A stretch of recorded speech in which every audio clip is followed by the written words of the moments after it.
التغيرات المناخية، الحرب الأوكرانية، الانقلاب العسكري في النيجر، والتهافت على امتلاك الأسلحة الفتاكة في أكثر من منطقة ساخنة، كلها عوامل مساعدة في ارتفاع أسعار عدد من المواد الأولية والأحفورية والاستخراجية المستعملة في إنتاج الطاقة بأنواعها، على الرغم من الضعف الظاهر في أداء الاقتصاد العالمي المرشح أن لا يصل النمو فيه إلى 3% في نهاية السنة الجارية.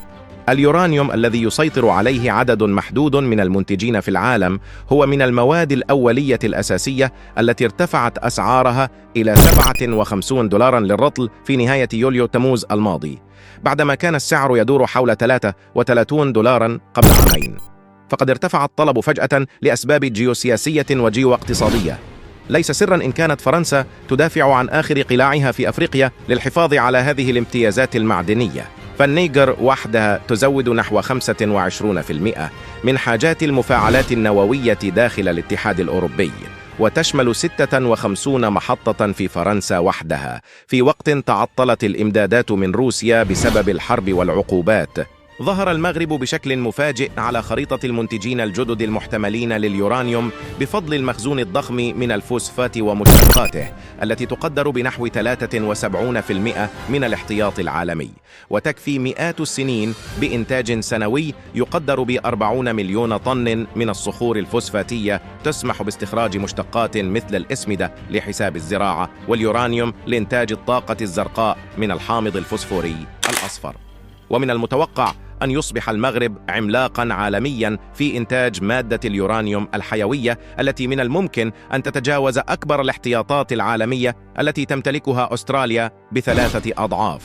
ويقدر الاحتياط المغربي من اليورانيوم بنحو 6.9 ملايين طن، مما يجعله الأول عالمياً ويتفوق على كل الدول المدرجة في قائمة إنتاج هذه المادة التي سيكثر عليها الطلب بتطور تقنيات الاستخراج، وهي مادة لا تعرض في الأسواق المفتوحة مثل النفط والغاز، بل يتم توريدها عبر اتفاقات ثنائية تحت مراقبة الوكالة الدولية للطاقة النووية. ونظراً إلى تأثير التغيرات المناخية على الإنتاج الزراعي والحاجة إلى مصادر بديلة للري والزراعة والصناعة والسياحة، فإن المملكة المغربية مهتمة بتطوير تقنيات الاستعمالات السلمية في مجال إنتاج اليورانيوم وتخصيبه انطلاقاً من مشتقات الفوسفات. محطة نووية بالتعاون مع روسيا. المغرب يعتزم الاستعانة بالخبرتين الأمريكية والروسية في آن واحد لإنجاح تجربة إنتاج اليورانيوم من الفوسفات، وإنشاء محطات تعمل بالطاقة النووية لأغراض تنموية، منها محطات معالجة المياه غير الطبيعية. ويعتبر المغرب ثاني منتج عالمي للفوسفات بعد الولايات المتحدة بصادرات بلغت $12 مليار عام 2022، على هامش القمة الروسية الأفريقية الثانية التي عقدت في سانت بطرسبرغ. وقعت مذكرة تفاهم بين الوكالة المغربية للمياه والطاقة والمجموعة الروسية روساتوم لبحث إمكان بناء محطة نووية لأغراض سلمية في المغرب للمساعدة في معالجة مشكل نقص الموارد المائية الطبيعية. الاستثمار الأمريكي. تعتبر واشنطن الرباط صديقاً وحليفاً وشريكاً، وهي بدورها مهتمة بتطوير نظام استخراج اليورانيوم الأصفر من الفوسفات والمساعدة في توفير تقنيات لمعالجة مياه المحيط المالحة.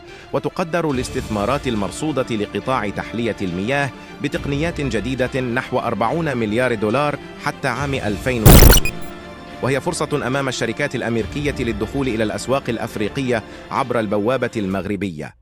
وهذا ما يفسر ربما هدوء الخطاب الأمريكي في الحديث عن أزمة النيجر وبقية مجموعة دول غرب أفريقيا في مقابل انفعال وهرولة فرنسيين نحو الحرب في الساحل.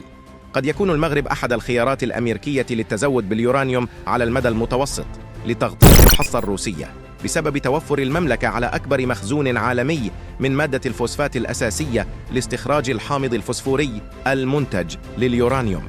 وكانت مجلة ساينس الأمريكية كتبت قبل سنوات أن المغرب سيصبح بلداً غنياً قبل 2040 لتوفره على الأسمدة الفوسفاتية التي سيزداد الطلب عليها لزيادة الإنتاج العالمي من الغذاء. وأكبر التحديات التي تتهددها ظاهرة التغير المناخي وندرة المياه والجفاف.